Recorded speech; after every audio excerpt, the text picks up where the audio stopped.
So good morning, everybody. Welcome to the Lake Hills Library Garden Club. Denise Gober here, and if you have, hello. Hey. Okay, so if you haven't yet, we have a YouTube channel that we post all of these videos. We've got a year and a half's worth of programs on there that you can watch. If you just look up in YouTube, Lake Hills Library Garden Club, it's also up there on the piece of paper. You can subscribe to the channel, and then whenever we post a new one, which I will in a day or two after we get done here, you'll get a notice that it's up there. We also have a Facebook page called Bandera County Gardeners. So if you're on Facebook and you want to invite, you have to answer a couple of questions, and then it will make you a member. If not, we can go in there and add you as a member if you just request to join. And then, of course, make sure you have your email address updated so that we send out a couple of emails a month, just reminding people about what's going on. The next program usually is about what it's about. And then lastly, if anyone would like to become a member of the executive committee. So will the executive committee members raise their hands, please? Sheila, Jerry, Deb, myself, Susie, where's Gwen? Gwen and Mary Ellen are right now our executive committee members, but we're always looking for fresh blood. So if you'd like to get involved and maybe help bring our teaching garden to fruition, that's sort of one of our main goals, not our only goal, but one of our main goals. That would be very helpful. Anyway, I will now turn it over to Miss Deb, who will give us kind of a quick rundown of what's happening. Okay, so I'm gonna just give you a few announcements. Our library website, the Lake Hills Library website, is we have at the top a tab and it says Garden Club, and you can always click on that and get a lot of information and what's been going on. But we also have a new thing going on at the on our library website. If you go, when you click on the main one, you go to the very bottom, right above the donate button is, if you will just put in your name and your email information, what happens then is our library staff will automatically send you every month a Lake Hills Library calendar. And we also have our garden club programs and things on that calendar as well. So Deb, if they don't, so you don't forget, if you'll sign up on this sheet today, I'll go ahead and get everybody entered We're for gonna the get, library's event calendar. yes, so that you'll be, Or so if you'll, you'll remember it and can do it at home. yes. We also have, just to let you know, we are part of the Lake Hills Library, and so they are having their big fundraiser, Kentucky Derby Day. And so if you're interested and want to join us, we have saved the dates that you can just put on your, put on your refrigerator, and you can either buy the tickets from us, library board members, or from the front desk. And that's gonna be here at the library on May 3rd. We also will have raffle tickets we're selling for that event as well. We've got some great prizes, especially for our gardeners.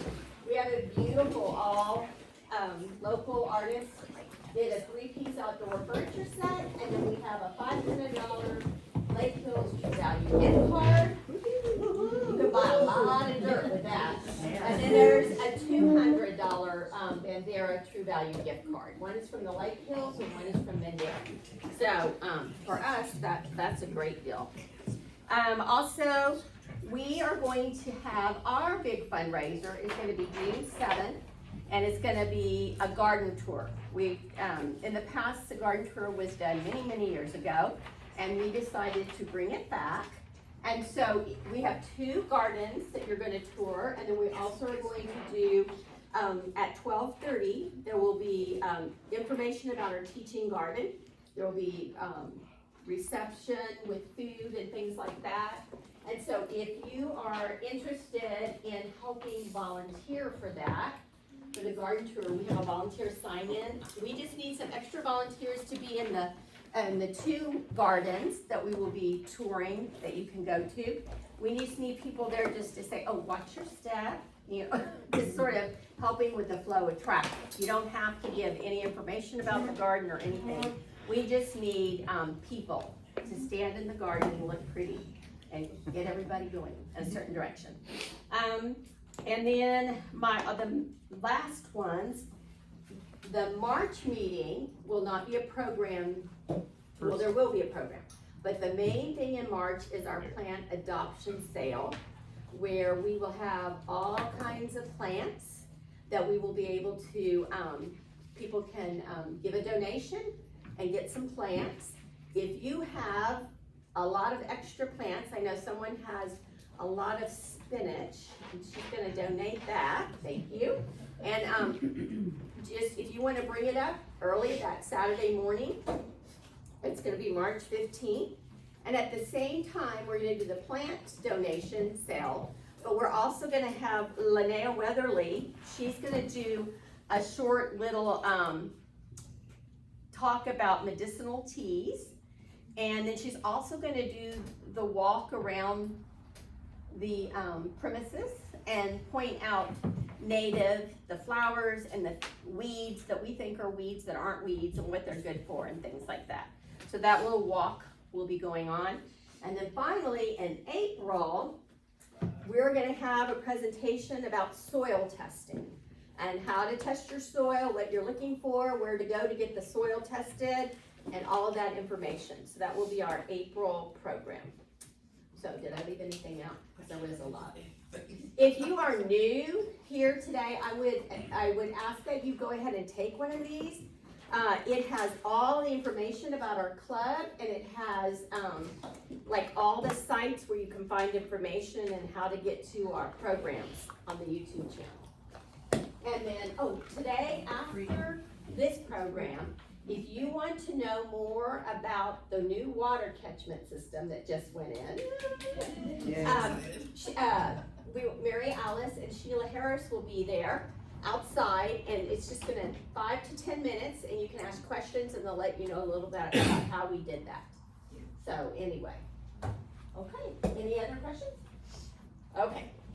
Can you ask about for the tickets? Yes, did everybody get their raffle ticket? Because we'll have a raffle at the end. If you didn't, go see Miss Jerry at the table over there and get your raffle ticket. And without further ado, we will introduce our speaker today, who is Mr. Gary Cooper. Lives right down the road here, and he and his wife Susie are both master gardeners, and he's going to tell us about basic garden design. Thank you for having me here. We are local. Susie and I moved into this area, into Lakewood Estates in 2002. And when we got to our property, it was very, very raw. I mean, it was just a cabin, and that was it. I mean, everything was overgrown, cedars and everywhere. So I want to talk a little bit about that. Local gardener, Susie and I completed the Master Gardeners program or courses 10 or 15 years ago, well, probably 15 or 18 years ago. It's a good program. It's once a week for about 8 or 9 weeks for about 3 months, and it's 3 or 4 hours each and every day. You get 2 books that are about this thick, and all the local ag life, extension ag people come out and talk. The guys you know, like Jerry Parsons and Larry Stein and all of those from all over, even up into Dallas, came down and they taught different sections. At the end of that class, at the end of that volunteer time, most of that is done at the San Antonio Garden Center, which from here is about an hour and a half, so that got a little rough. Our hours, we did not really complete our 50 volunteer hours. We do have the knowledge, we just don't have, that actual having done that. So what we're gonna kind of cover today, and I think I just did, is who is Gary Cooper? I think we just did that. This is gonna be a very basic course on starting. I'm not gonna tell you how to, if we wanna get into questions and answers, we'll talk about planting seed, and some of these other people will help you that better than I can, or trees and that kind of stuff. So who gardens? Why do you wanna garden? When do we start? How do we start? And then the different types of gardenings that's out there. So from here, we go, who gardens? Everybody gardens. You got kids, old folks, everybody's garden. You remember back in the day when I was in elementary school with Moses, they gave us this little cup and they put dirt in it. Yeah.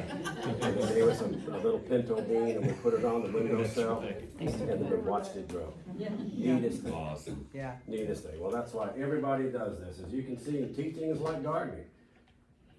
We plant the seeds and we help them grow. So gardening is for everybody if you wanted to do it. So why do you want to garden? Okay. You can do it for landscaping. If you just want homegrown, clean, tasty vegetables, fruits, and herbs. If you want to attract birds, and this is a good area for hummingbirds and beautiful birds, your trees, your butterflies. And then if you can produce that, what about the bragging rights? How about it, Gwen? Is that yours? No, It's probably Gwen's. It's Gwen. probably. So, these are just different reasons, and these are some of them. You know, it's very therapeutic. Susie's got in the greenhouse, she's got a sign that gardening is my therapy, plus I get tomatoes. You know, so when do I start? When is the best time to start a garden? When is the best time to plant a tree? When is the best time to get after this? Start right now. We're in South Texas. We've got at least 9 months of growing, if not all 12 months of growing season for every place else. So right now is the time to start. Okay, how do I start? Well, we'll talk a little bit about hardiness zones, know your terrain. If you're gonna be digging in your yard and you're not sure what's there, especially if you're curbside, you got curbs around, you wanna dial 811 to make sure you're not knocking out somebody's TV or somebody's water or whatever. They'll come up and set. Now my problem is after we got there, I ended up putting the water system in, and so when I'm digging, I forget where the water line is, and then when I dig it, I gotta start all over again. So, all of that stuff. So learn about the plants, learn about what you want, what can fit in your yard. When you're learning about the plants, you can read about them. What's the full size at maturity? That's important to know if you're doing landscaping, or even some garden planting, because some of those plants and stuff get pretty big. So if it's crowding out light from another plant, it could stunt your production.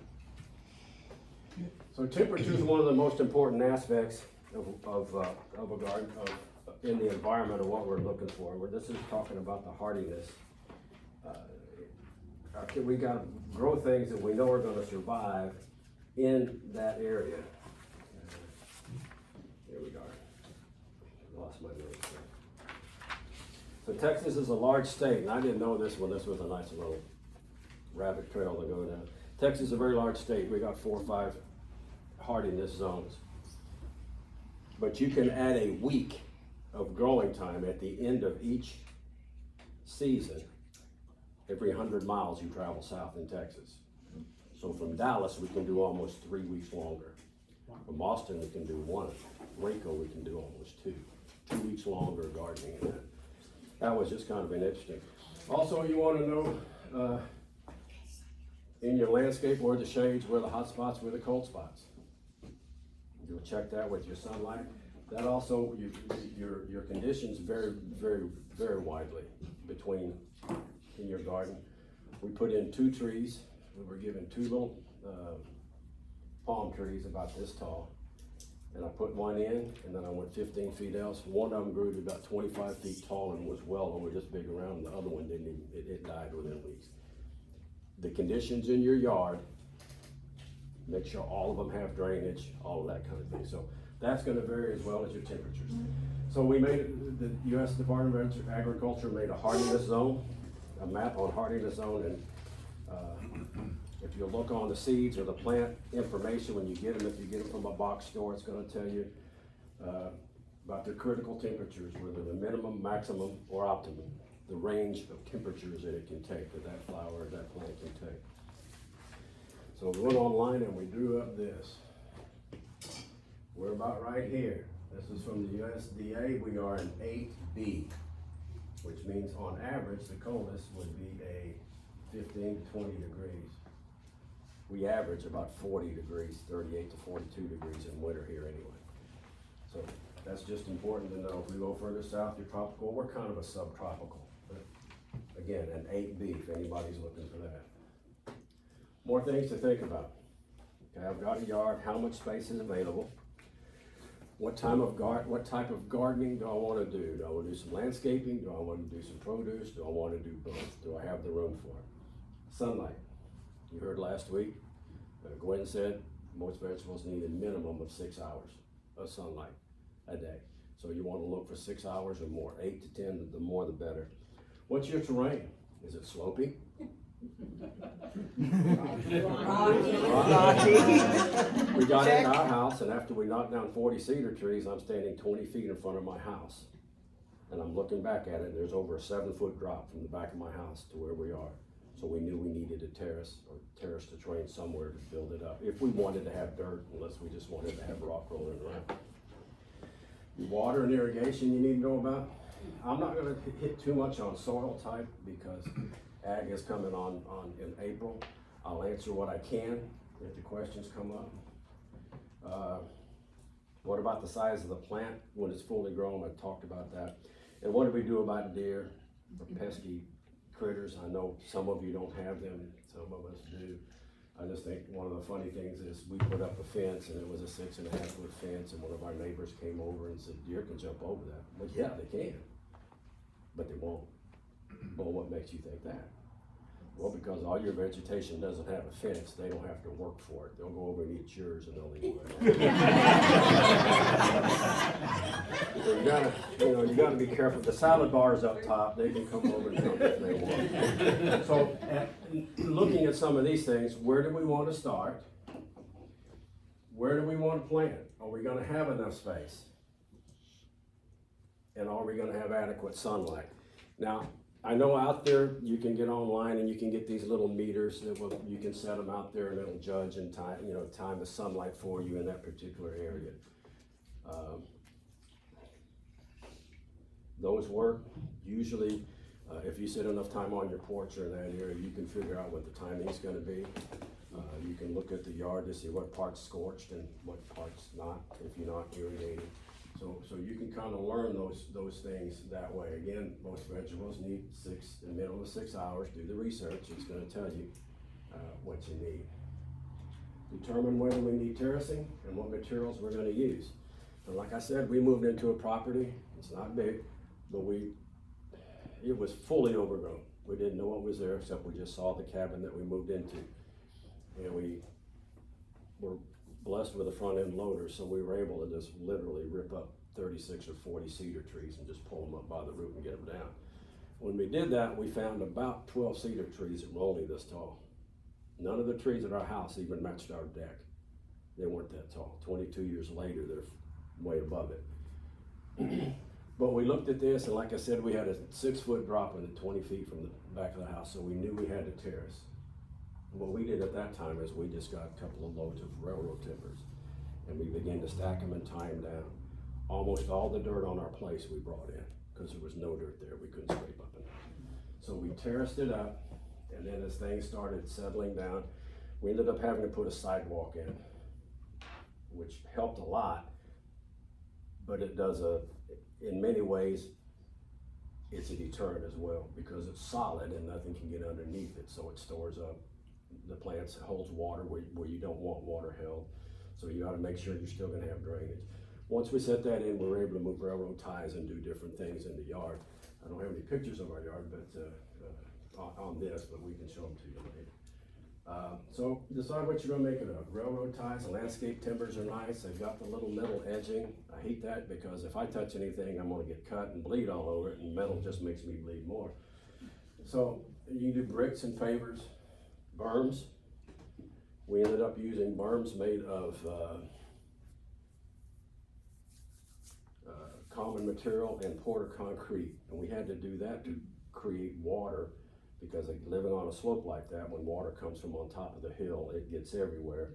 And when it started getting the house, we had to get around it. So we built berms around that. Now we can't plant on those because they're now a concrete form. It's a base material and then porter concrete. But we can stone it, we can put pots on it, we can do what we need to do. Gary, you wanna tell them how we learned our lesson about the creosote and the railroad ties? The creosote. The railroad ties, remember we did our gardens, and then we found out about the poison that they put in the railroad ties, so you don't, if you surround food, you don't want those, so we had to pull all those out, but at least we got started. Yeah, I learned a lesson because every time I carried it, I had creosote to my toes all the way up. Yeah. It took weeks to wash it off. But yeah, it will leach you, if your growing material is in there, it will leach into that. Water system, know where your water is. Our house had one tap, and it was at the back of the house, so dragging hoses. You have irrigation system, hoses, buckets, etc., or water cans. If you're on a watering system, and we are in Lakewood Estates, Texas Aqua, please have your water tested. Susie has a very keen smell, and so every time we would open the tap, she would smell the chlorine. We had it tested, and out at our house, we have 3 times the amount of chlorine that you would have in a swimming pool. No, it is basically swimming pool water, not 3 tons. Kills plants. Guess It what kind of does. garden will grow in that water? Nothing. Here's take another rabbit trail. When the guy was doing the test, he put on the tap, poured a cup of water about this big, and he stuck his finger in it. And he talked to us for about 2.5, maybe 4 minutes. Then he pulled the finger out and he tested that water, and 90% of that chlorine had been soaked into his skin. So your biggest organ on your body is your skin. Be aware of what you're putting on it too. So and the problem is with that, with Aquasource and with all the waters, you're given a parameter by the government, and that they don't care anything else. Well, the government says we can go that high if we want to, and so you're kind of in a catch-22 with that. You want water, do it. We filter, you almost do well. We just have to. Let's go back, and we're gonna get down to the soil. I don't have much on this at the end of the at the end of this, but what we can, we'll try to answer. I'm gonna say get that soil tested. Remember I told you we brought all of our soil in. A year ago, we brought more soil in, and I separated in 3 different areas. One at the top of the hill, one at the bottom, and one in the middle, because it's easier to move down than to move up.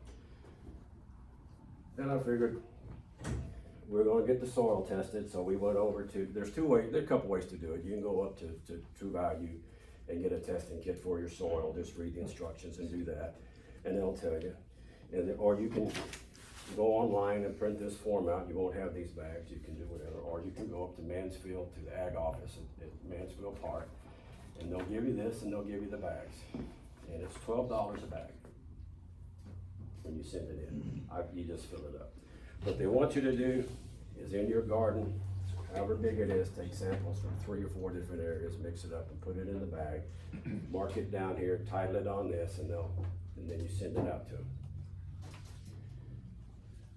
Well, I did that, but I wanted to see what kind of dirt we had gotten from the place. Went to the top of the hill, got a couple shovels, went to the middle, got a couple shovels, went down the bottom, got a couple shovels, mixed it up, put it in here, sent it out. Went to each of the gardens that we had, did the same thing. We sent it into them. It was about 2.5, 3 weeks later, we got the report back, and it's a nice report. It tells you what your soil is consisting of, what it's lacking. And the soil that we paid for was the worst dirt we had out there. That's the worst dirt that we had there. Where did you get it? I don't know. We got it from a bulk place, probably out of San Antonio. So, be very careful about that. I was out of town when it was delivered or when we needed it. I mean, it's still usable. I mean, we can still add our amendments to it and that kind of stuff, but you would think when it comes in there, I got to looking at it, I was thinking about it the other day. I said, this stuff's been there for a year and there's only 1 week. What's the matter with that? What's the matter with that? It's been leaked. Well, the water. Highlights. It would say for every 3 feet, you'll need half a pound of nitrogen. Or we had no problem with potassium, no problem with phosphorus. But there are some hints that we can give you on how to do those too. So most of it's nitrogen. And then you gotta figure out, do you want your nitrogen organically or do you want it chemically? And you can listen to Jerry Parsons and he said, ain't no difference in that. Well, if you talk to people who look at it, we had another guy that taught one of those classes, and he came right after Jerry, and he said, I'll tell you what, I had a tomato that was only in organics, and a tomato plant that was only in this high nitrogen, chemically induced nitrogen. And he says, and you take a slide, and the cells on the tomato organically are really nice, and then you look over at the one that's high nitrogen chemically made. He said those cells are just deformed out of formation because of the rapid growth. So there is a difference. You know, some of them, and I'm not sure whether if it's growing that fast or anything like that, how it affects the taste or certainly the strength of the plant.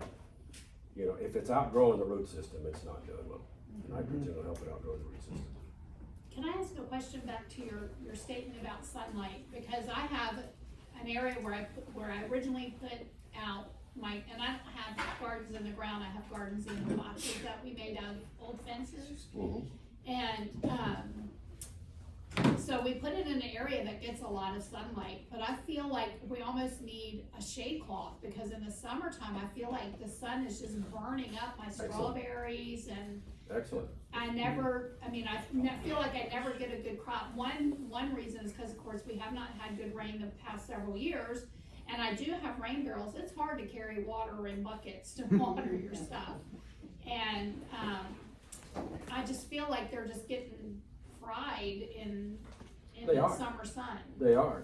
Sunshades would be advisable in some instances, as long as they're getting a direct sunlight. And sunshades aren't cutting out 100% of the sun. They're cutting out a lot of UVs. They're cutting out and making it shady. And yes, you can cool them off simply with shade. Are you mulching them well? Yeah. All right. So passed out some graph paper earlier. I'm not going to really go over much of that, but where do you need to start when you're mapping or pacing your stuff? Susie and I didn't use a map. We just got out with a tape measure and this. Until we got where we wanted to see what we wanted to do. So you start with graph paper, tape and measure out where you want. Now, you don't always have a perfect shot of what your ground looks like. You can go on to the appraisal board. This is our property. It'll give you an outline of what your property shaped like, look like, a good approximation of where your house is. You can measure everything down, or you can go on Google Earth and get the same thing. It's kind of blurry, but at least you get an idea. You can go out and step it out and map it off. Then you want to look for those obstacles, the sloping, the tiering, the water. Do I have sidewalks as a driveway? Things that you know you cannot move. Maybe you don't want to move them anyway. Water source. And my only water source was right here, and we were planting all over here and down here. This was tough. And so your terrain and your sloping. This is not our place. This is just this is one that I pulled up off of the net, but you can see once it's graphed out, you got your house in the middle, there's your driveway, that's a hindrance. I want to put an apple tree over here. What's it's going to be its full size. Make sure you have plenty of room for the mature growth. It's going to start out small. I'll give you a hint about that too. We want to let the kids play over here or over here somewhere. Here's where I want to put a vegetable garden. I want to get something over here that doesn't need as much sunlight, so we'll put a small tree. Kind of cover that garden as well. Kind of plan it out that way on your graph paper. And of course, your graph paper, you got the little lines. You can make it 3 feet, 1 foot, however much you want to do it. So you can. Sheila brought something in the other day to look at. She had it all nice, but her graph, the water tank she had done on a graph, so she knew exactly how it was, and we could put it there. We got the 3x6 garden. We can put it here. It's easy to do it that way when you can make your pieces and know where it goes in the puzzle. So this is similar to what you want it to look like. All right. But you don't have room, you don't have that room. What do you need to do? Or what can you do? There's container gardening. Any of this. There's pots. Strawberries in a pot. Stackables. Now these are neat. Stackables, they've got them at True Value. They've even got them at the dollar store. You can get them this wide, you can get them this wide. You stack one on each other. You put your medium in it, and you can grow herbs. Depending on the size of the bucket, you could probably get something bigger. This one looks like you can hold some type of a vine on it as it's grown. Vertical garden, we'll show a few more of those. Again, it's going up. That's windowsill. All of those herbs, just cups and saucers. got a little terrarium in your kitchen window, you can set it out into there. Okay, so I've got a little more room, but all I have is a balcony. That's where you can start your raised beds, pots. Again, vertical. You can make your raised beds as long or as short as you want them. I don't know if you can buy all of them prefabs, but I mean, that could be a 2x2 or a 3x3. Depends on how big your patio or your space is. So raised bed gardening. It is possible to raise a bed in poor and compacted soil. The thing is, where we are, you're not gonna dig a hole and plant a big garden. You need to raise things up. Fortunately for us, on our slope, we found a bunch of leftover bricks and we were able to brick one in and concrete it in so we could build it up. We made a pretty good size one. It can make it out of anything. It can be out of wood. It can be, we've got some plastic risers out in the back that we'll make one out here someday. But whatever situation in the end, you want to get it as deep as you can. You can build your own or buy a prefab. Raised beds start at about a height of about 6 inches, but you need more than that. In general, the more soil depth that's available to your plant, the more freely the root will grow. Remember, soil is what's going to hold some of your moisture in there for the plants. So the deeper the raised bed is, the less frequently you have to water.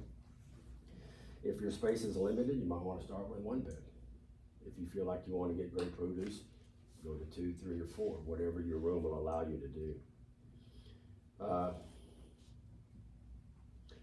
It says spend a little effort up front preparing the site for the raised bed, so you can reap the rewards later.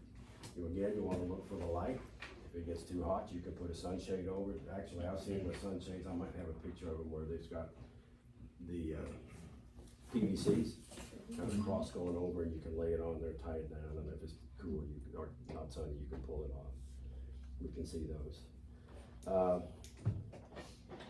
Again, most of our herbs and plants require 6 to 8 hours of sunlight. So the more sun, the better. If you're living on a shady street or shady on this thing, you can go into herbs, arugulas and parsleys and mints will all grow in shade, do fairly well there. So take the time to research each plant, play with them. If you have them in pots, put them somewhere and see how they do one year and move them the next, or halfway through your growing season. Do not put if your raised bed is just flat on the ground, don't put it in a soggy, boggy area. They still need to drain. Your plants need to drain. So make sure that they're up off of that. Avoid low wet spots on the property. Consider the proximity to the water source. We'll talk about that a little bit also. You can use soaker hoses, drip irrigation, and don't skip on the soil quality. Yes, ma'am. Did you put a liner or underneath your raised beds? What are the pros and cons of a liner or not, and then composting material? I would always use composting materials. We always use a weed barrier as well. On the last one we put in, we actually started using cardboard, and then we have a weed barrier on top of that. It does help with the weeds, and again, the deeper it goes, the better it is, but even in the shallow ones, the weed barrier helps quite a bit. And actually, we pulled one up after about 4 or 5 years, and I could dig the dirt underneath and start composting underneath. Yes, ma'am. I was just curious, what's the difference as far as if you go to buy soil that they have some that actually says raised bed soil? It's more nutrient rich. It's made specifically for, and I forget the formula. Wayne can tell you that. It's like, it's a 40-40-20, isn't it?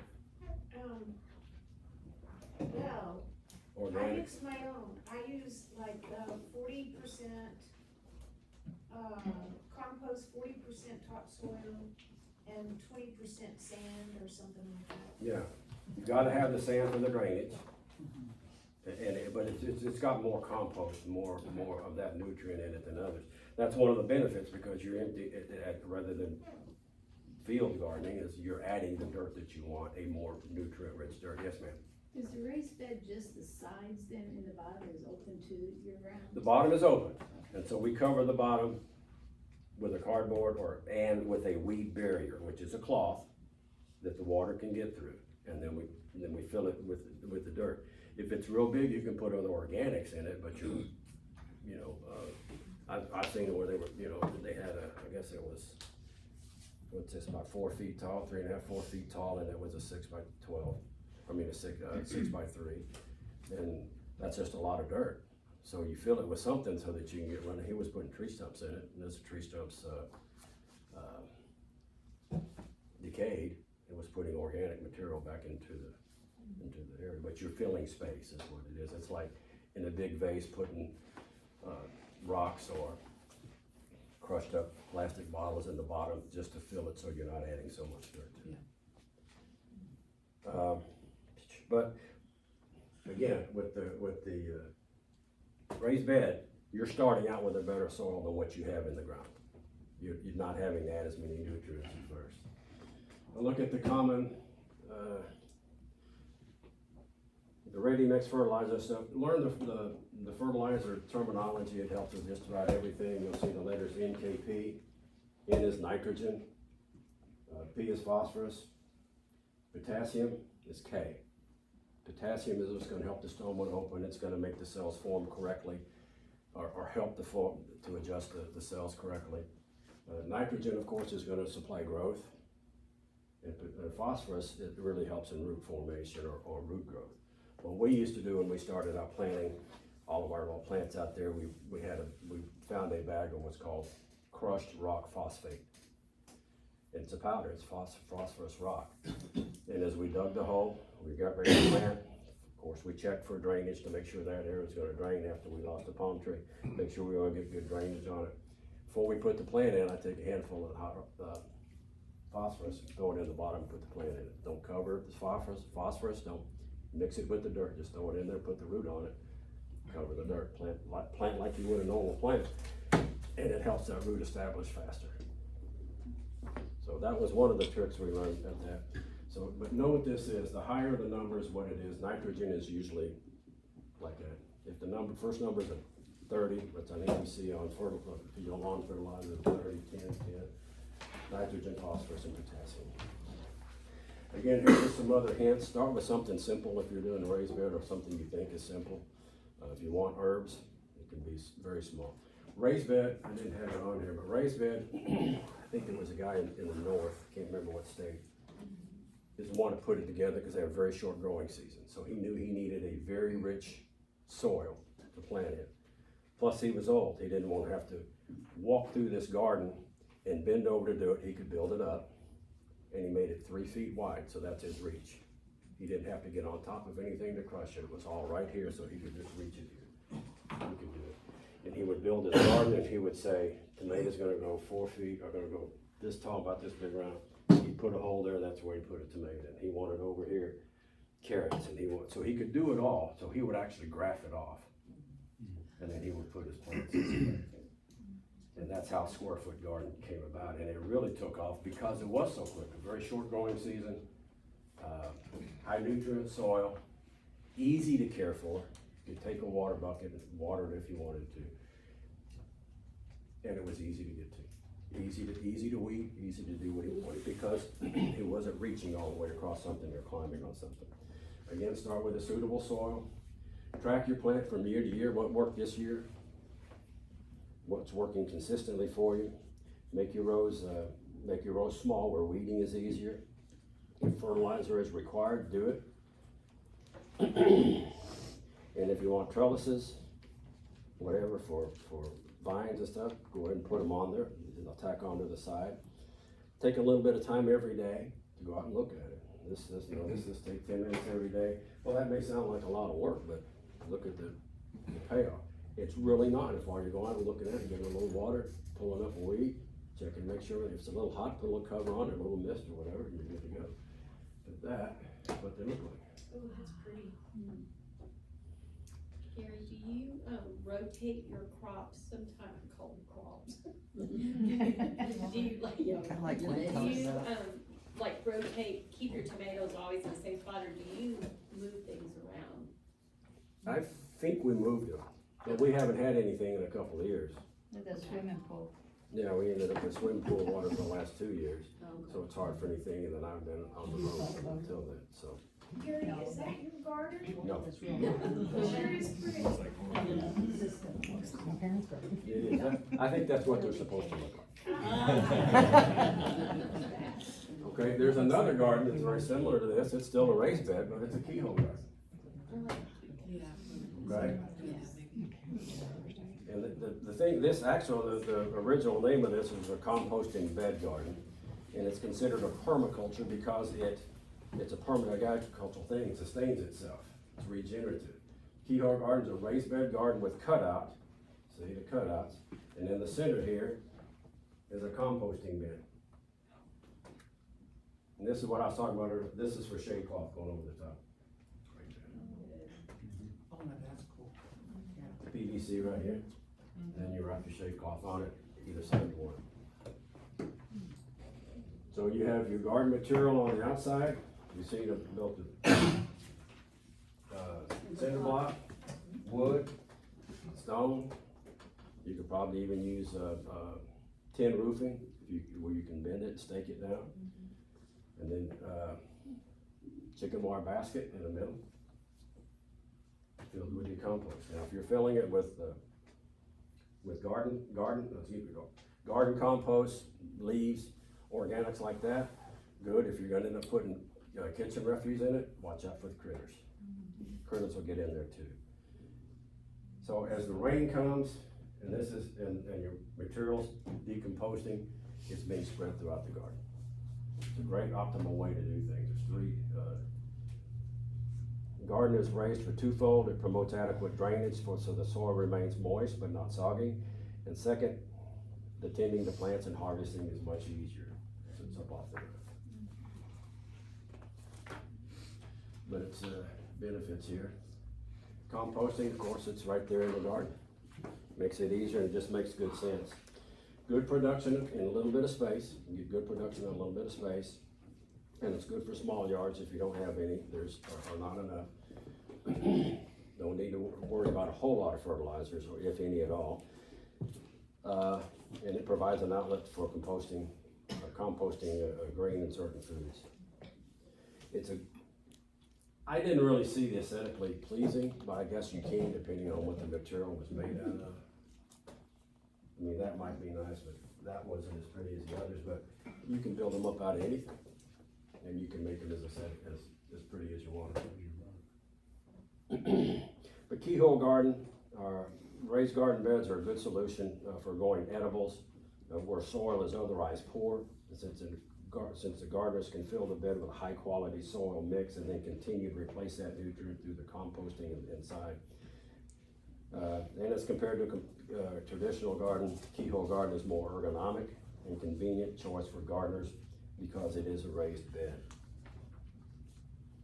Okay, but there are other gardens that we can do. You don't have any room? How about a vertical garden? Walls. I actually thought this one, because it looks like there's a grow light, and you can find these too. A grow light like this, you don't want people coming over for Thanksgiving, you put it in the guest room so you can't go in the garden. Look at the different options. There are these where they just sell, it just looks like bags, and you hang them. And you fill each of those bags with your medium and you plant it, and you don't even see the bags once they start planting, but it just towers. So lots of ideas with the vertical garden. It's a short space, and you can enjoy the beauty of the flowers, herbs, and you can get, in any of these, you can get strawberries and those kinds of things in as well. On top right, is that gutters? It looks like gutters. These are wood, Wood, okay. but we like the idea of gutters very much, and we have excess gutters that we'll probably put up A sometime. lot of people do. See, these are just pots. Then Do you got wanna, do you Well, mind those on the if bottom water right are that goes gutter. down your wall? PVC pipes, yeah. Yeah. Okay, so that gets us to the next one. Water. Where's the nearest source to the water to the garden? Again, if you're using AquaSource, have it tested so you know. One of the things to overcome that, it just gets old, is you take a 5-gallon water bucket, you fill it up with water, you wait 24 hours, and then you carry it across the yard, and you use it that way. So, be aware of that. You're using well water, that's fine. You might wanna have it tested too, to see what's in it, I can tell you some stories about that. Rainwater catchment, and we have one out here as well. And decide whether you're gonna use hoses, watering cans, or irrigation. I like irrigation, I'm not really hip on water cans, I like it, and I'm almost 100% sure that the concept of hoses was invented in the pits of hell. 100%. Because when you drag them, after you untie the knots several times, then they kink. And then the wife comes out and she trips over the hose, all kinds of things. Hoses, in our yard, a 20-foot, 50-foot hose doesn't do any good. We needed a 100-foot hose, and now you got a lot of poundage you're carrying over there. So we've worked on water systems, various water systems in our house. The well water in this area is, I don't know, but you might wanna have it tested to see what's in it. I can tell you that where there's a lot of farming, and it's good for farming, but maybe not so much for your intake. I'll just give you the guy's name. We were talking to a guy named Bruce Dooley, who does a lot of science with plants and stuff. And all of his ranches that he does, he goes in and he builds them up organic. If they were not, he brings them back organic. And I wanna say it was outside of Burning. outside of Bernie, in the farm, no, yeah, out in the farm, it was a farming area. And the people that lived on that land their entire lives, and the grandson had gotten married, and he had a house up there. So they had a baby, and his wife was breastfeeding, and the baby turned blue. And he went out there to start testing the land, and then what he did was he tested the well, and it was 80% nitrogen. So even through the breastfeeding, the baby was getting that much nitrogen in their system. So be aware what's in it. It may be great for the plants, yeah. but it's not good for everything else. So kind of test that. And that doesn't happen often, but you can imagine out in this area, Castroville and further south, all the nitrogen they're pumping in there, and that's over the aquifer and over a couple others. So just have it tested. It would, I think you'd feel better if you did. We did water testing, on the outside spigots and on the inside one, this side of the water softener, that side of the water softener, also the farthest back bedroom.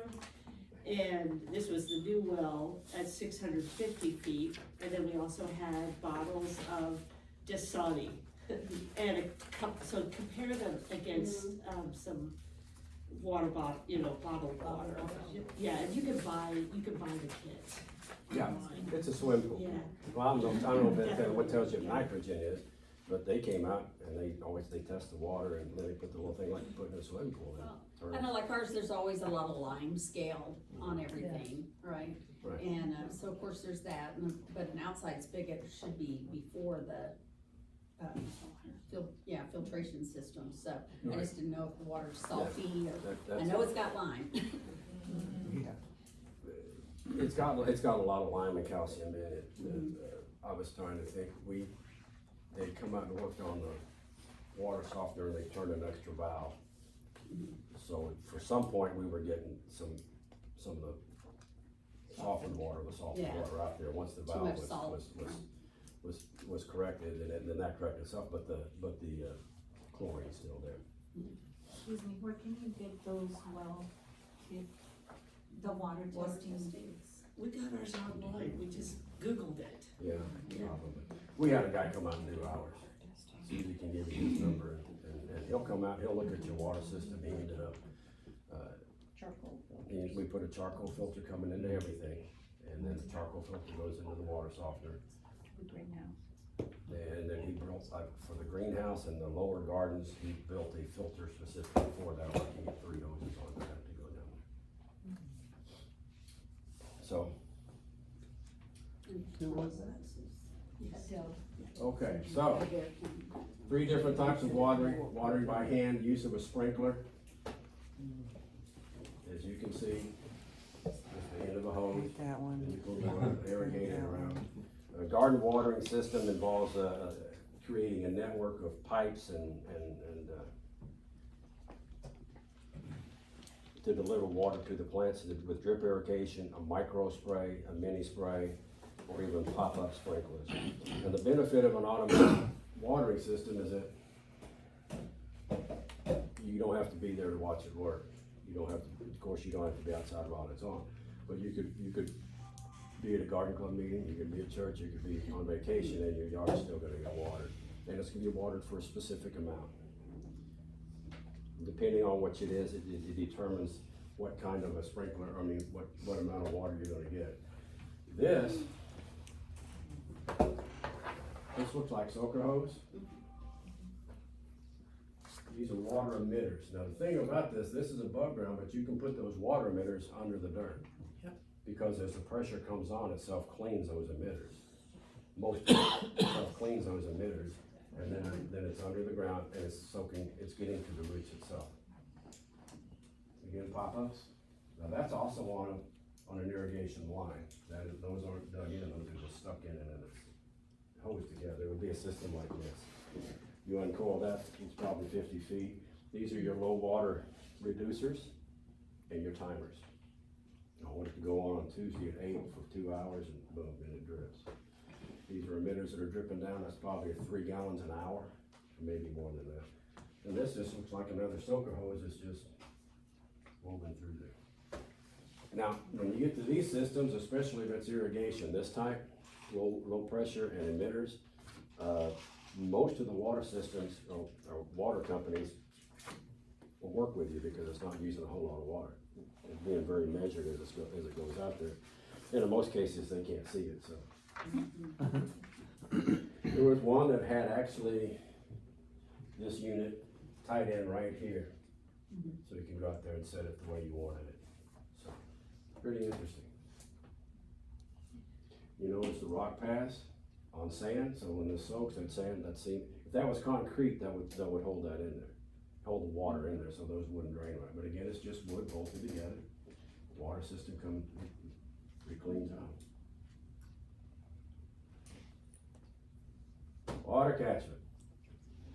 Well, we've got one of those out there. So you want to determine, these are 50-gallon barrels, these probably is too. When you get these are 150 to 200 gallons, and you'll find them everywhere. Make sure you know what was in them before. If it was Dr. Pepper, you might not want to do that. If it was something else, if it was DEF for your diesel engines, you don't want that. Make sure you know what was in it. Again, coming off of the gutters, this is ours. Come here on the back. So this is our garage. So that's the measurement that I use. We have a 15 by 30 garage, which means our surface area is 450 feet. You take 450 feet, you multiply it times 0.63, and you get the gallons per inch. So, but if you look at this area, prior to the last couple of years, the average rainfall for May and June on Lake Hills is 7 inches. We just haven't gotten it. So if you want to get one of that and plan on what you're going to do, the average for this area, when you go on the rain maps is 7 inches. Again, your formula. Surface area times 0.63 gives you the gallons that you catch. So 50 to that can hold 350 gallons. There's 150 gallons. That's probably 150 gallons. Pretty simple. It comes off of your gutter and directly in. This is an overflow. You see this will catch a lot of the debris coming off of the roof. And then there's on that, I guess the valve is on the other side. Oh, that's on the other side. I don't know where that is. All right, here's our advertisement brought to you by Take the Tour. You'll notice we have a water catchment outside. There'll be somebody out there after this to talk to you about it if you want to. That's part of the teaching garden, which is part of the project for the library garden club. And we build things as we receive funds to do it. I do know that raised bed gardens are coming soon, or as soon as we can. We get involved in this. This is, kids, and they're always fun to try to teach in the water, teach gardening. All right, what am I next? Okay, so now that we got water, let's figure out how we can conserve some of it. Because we just don't wanna sprinkle it out there all the time. What can we do? We're thinking about this before we even put a plant in. Conserving water, mulch. Mulch is like a blanket to your soil. It holds the moisture in, it keeps weeds at bay, and it regulates temperature, soil temperature. So you spread it around when you spread it around your plants, it acts like a barrier, reducing water vapor from the soil. Use organic mulches like straw, chips, compost. And these are just some of the different kinds of what it's good for. Benefits, to retain moisture. Bark chips, of course, make it very pretty and decorative. Compost adds nutrients. Early water, early late.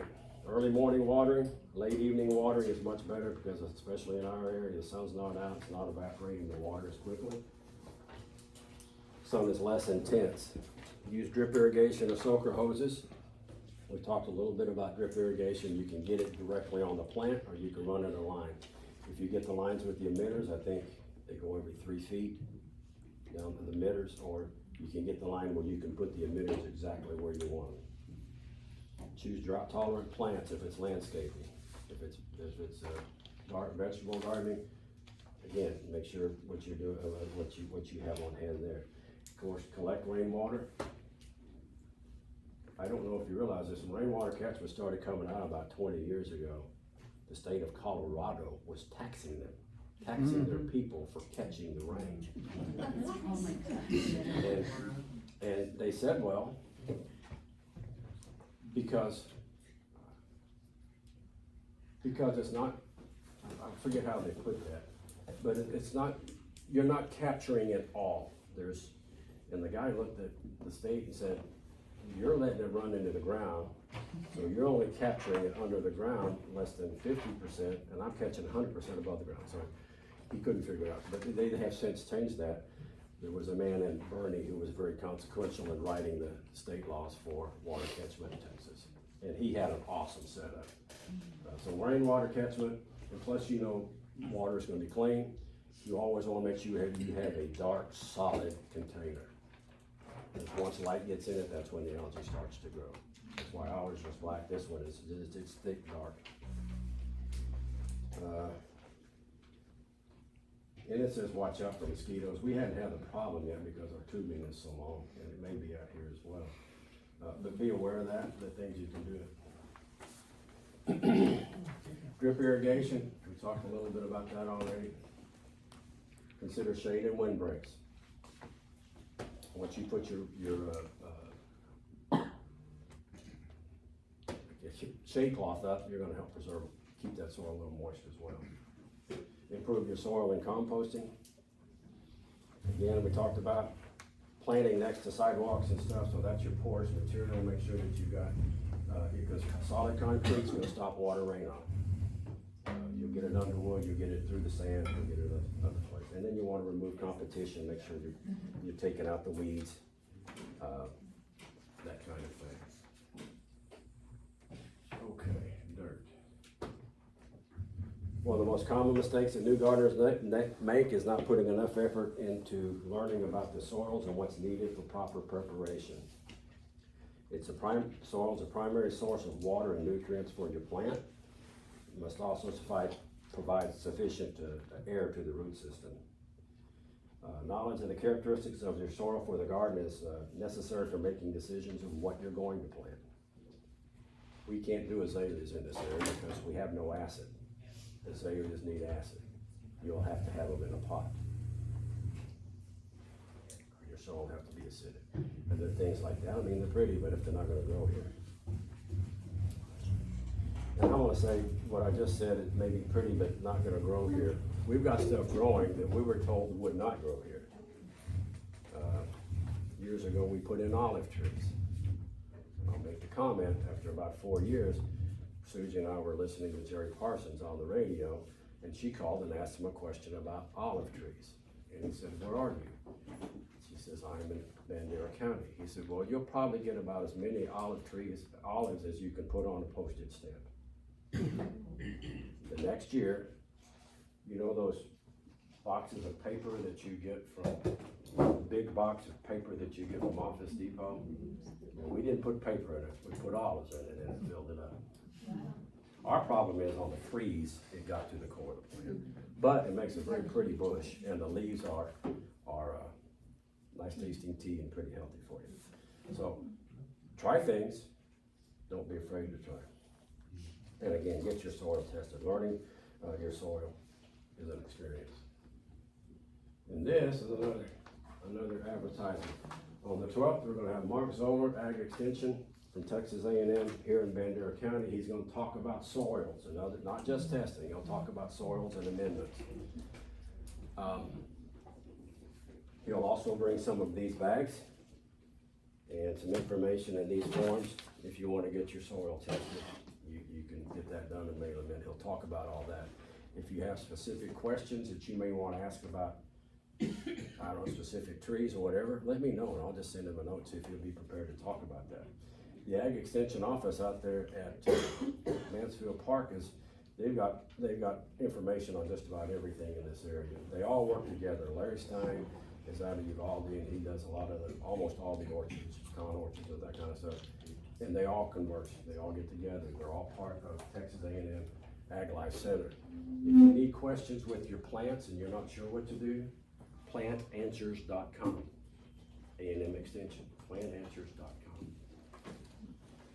It's an extensive database that they have on stuff and it's easy to maneuver through. There's also GVST, Garden Volunteers of South Texas, and they're based out of San Antonio. They have a lot of information and they can get you to information as well. Say that again, please. GVST, Garden Volunteers of South Texas. .com? I don't think you have to put .com. If you put that in there, it'll pop it up. I think it is .com, but I'm not sure. And we've dealt with people in their garden club for a long time. Really, really knowledgeable. I'm gonna tell you another one that we learned real quickly when we came in. Remember I said we knocked out about 40 cedar trees and we had these little oaks and we wanted to plant other things and plant some fruit trees and we got those going. Where we are, the first tree we wanted to plant took me about 10 days to dig a hole. With just a bar, ding, ding, ding, and a coffee cup, ding, ding, ding. And everybody was saying, you know, you go to Home Depot and they have these big beautiful trees and you go to these landscapers and they have these big beautiful trees. And we got a tree that looked about like this post. And here's the reason why. It may have been this big and about that big around, had a root ball like this.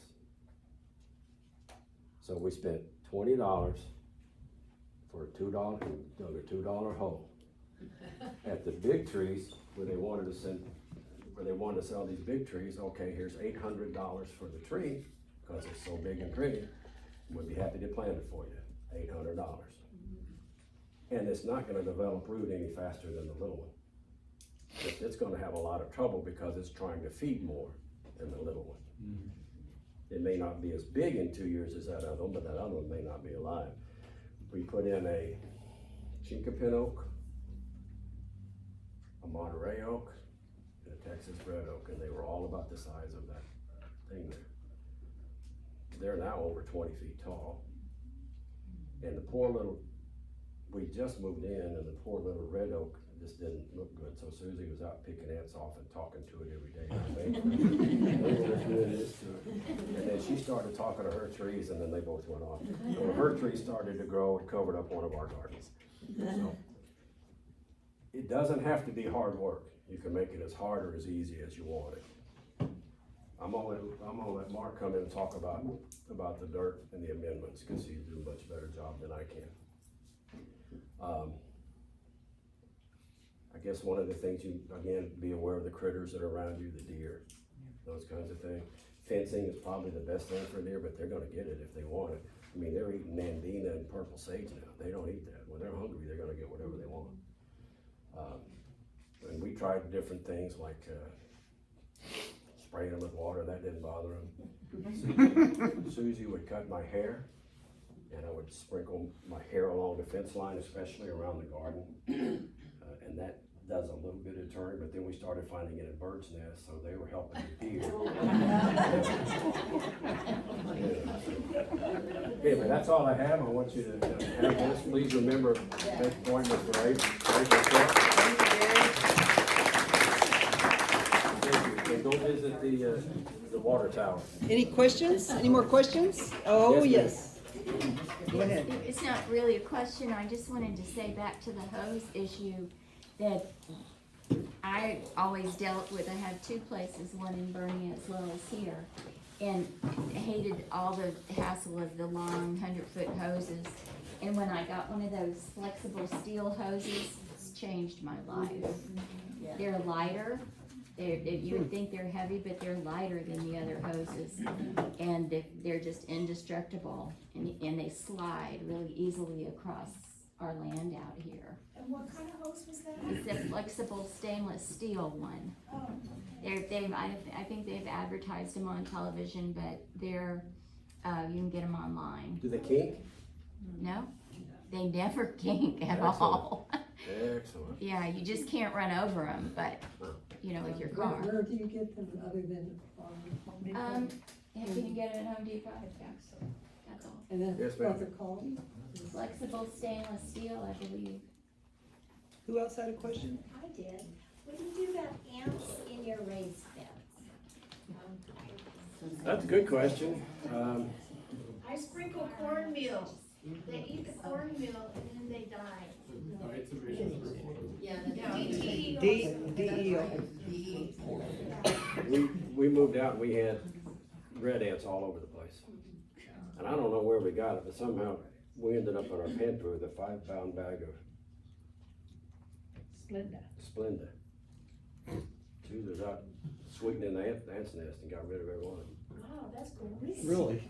That's how they invented Probably shouldn't put it in That's there. why we shouldn't put it in our drinks. Yes. Okay, so I came across an app this week, Back to the Sun, the hours of direct sun. You know, if you have tall trees around that are shaded area, you may walk out there and you're gonna see sun, but what you're not realizing is that, yes, there's sun shining in the sky, but this particular area of the garden, the tall trees are shading it, so those plants aren't getting, direct sunlight. So when we're talking 6 hours of direct sunlight, it's actual sun shining in the sky. I came across an app this week, it's called Shade Map, shademap.com. If you've never heard of it, it was really cool. It's like a Google map, a map app.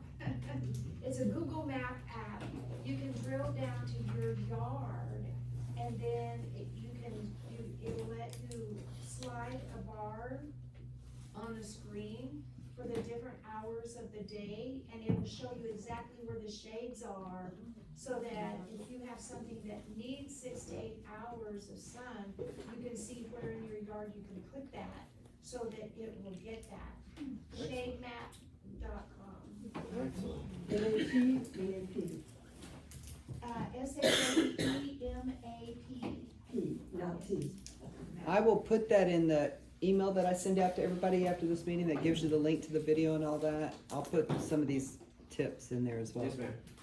I'm new here, but I brought a box of sprouted potatoes and they're free for you to take because I planted all the potatoes I want. They're mostly red. Thank you. It's a good time. Really good, Kenny. I have a question. We've been here almost 3.5 years. There is an existing garden in the property. We've been using it for the past 2 years, but the soil, it has the raised boxes. But we haven't had much of a harvest in the past 2 years, maybe less than 50%. My husband is suggesting that we empty out all that soil. He says it may not be good. We don't know how long it's been there, sitting there. And I tell him, I don't know if I want to do that and start all over. You could get it tested, or you could go down and just get the simple test at depending on how much you wanna spend, at True Value, test it, and add amendments. I I mean, there are people around here with horses that probably could loan some stuff to you and they're leaves. Chickens, I mean, we have, even better. excuse me, we have chickens, we have rabbits, the poop. Yep. I just don't know how to use it. I don't know, I hear that chicken poop is hot. How long does it have to sit before you use it in your garden? So, you know what, so we have chickens too, and so, have you ever heard the term overwinter? When you so, like in the fall, like, you really should do your soil testing, like in October, November timeframe, and then it'll tell you, okay, you need a lot of nitrogen. So then when you clean your beds out for the winter, then take that chicken poop straight out and put it on the garden and let it sit there for 3 or 4 months. And then that will compost into the dirt, but by the time that the next spring comes and you're ready to plant, then it's not hot anymore, cause it's composted, and it's all nutrients, it's good nitrogen. I sort of do the opposite with my chickens. I do fall gardening now. I realized I was doing better at fall gardening with our weather here, but, I overwinter and I throw, I'm trying to think of what it is, Albion rock, I forget what it is. But it's like my beds right now are solid green, they're very pretty. And so it's getting the nutrients and stuff in there, but I don't till it in, like when I'm ready to start planting. I pull it up and then I give it to the chickens, they love it. And what is that called? It's like I'll have to look it up, Quinn. I think it's, I get it at, well, this time I got it at Rainbow Gardens. Like an Albion rye. It's a cover. It's a cover crop, yeah. Okay. And then I throw it into chickens, the chickens love it. And then when, I use some of their, poop, but not a lot of it. So I sort of do it opposite because of the reason I'm always afraid of timing and everything, so, but yeah. Thank you very much. So you do that in the fall? I do But- mine in the fall, but Okay. she has a wonderful point. Right. I have ordered some cover crop seeds, and, I wonder what it would do to mix the manure in with the cover crop. You probably could do that. But the other thing is that I recently just built a big compost bin, and it's okay to take your chicken poop and put it in your compost Yeah. bin, and then after 6 months, when you want to plant something new, use that compost to plant something new. Especially if you have straw in your chickens and stuff. I just Yeah. put the straw and all of it and just put it in the compost and then add. Thank you very much. Any more questions? Is everybody got their ticket? Hold them up if you got them.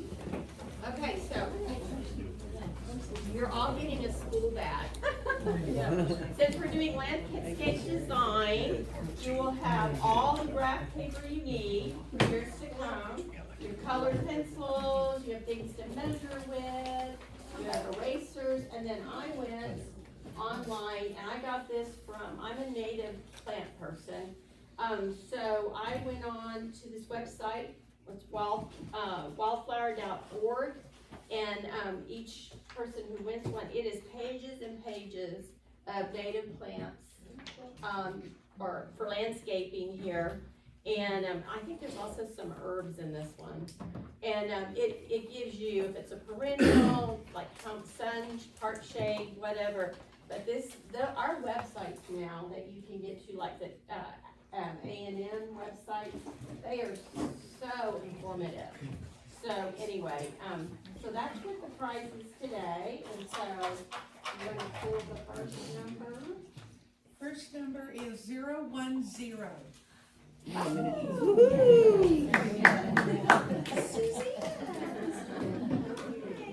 Sorry, am I pulling? Next one? 015. All around. There you go. Yes, the last one. 013.